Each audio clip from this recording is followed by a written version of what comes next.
Hello friends. Thursday ஆனால் சவுதியில் இருக்க எல்லாரும் மறக்காமல் பண்ணுற விஷயம் என்னென்னு பார்த்தீங்கன்னா ஷாப்பிங். இங்கே வந்து வீக் ஃபுல்லாக வந்து ஒர்க் போயிட்டு எல்லோரும் தேர்ஸ்டே அன்னைக்கு தான் வந்து போயிட்டு ஷாப்பிங் பண்ணுவாங்க. ஏன்னா இங்கே வந்து ஃப்ரைடேவும் சாட்டர்டேவும் தான் லீவு. ஸோ தேர்ஸ்டே ஈவினிங்கே எல்லாம் வாங்கி வச்சுட்டா ஓரளவுக்கு அந்த வீக்கை ஓட்டிடலாம். ஸோ வந்து மோஸ்ட்லி வந்து லூலு இல்லைனா நெஸ்டோ தான் போவோம். ஸோ இன்றைக்கி வந்து நாங்கள் லூலு தான் போயிருக்கோம்.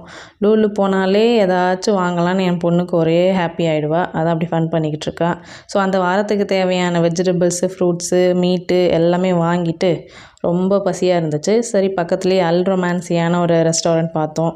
ஸோ இந்த ஊர் மந்தி சாப்பிட்டு பார்க்கலாம் எப்படி இருக்குது அப்படின்னு. சென்னையில் ட்ரை பண்ணியிருக்கோம். ஸோ இந்த ஊர் தானே, சவுதி தானே வந்து அத்தன்டிக்காக மந்தி வந்து பயங்கர ஃபேமஸ்ஸு அப்படின்னு சொல்லிட்டு போயிட்டு ஒரு மந்தியை ஆர்டர் பண்ணிட்டோம்.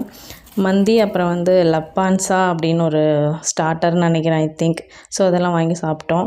இது ஒரு மந்தியே எங்களால் சாப்பிட்டு முடிக்க முடியல, அவ்வளோ ஃபில்லிங்காக இருந்துச்சு. ஓகே தான், நம்ம ஊர் பிரியாணி அளவுக்கு இல்லைனாலும் ஏதோ பரவாயில்ல.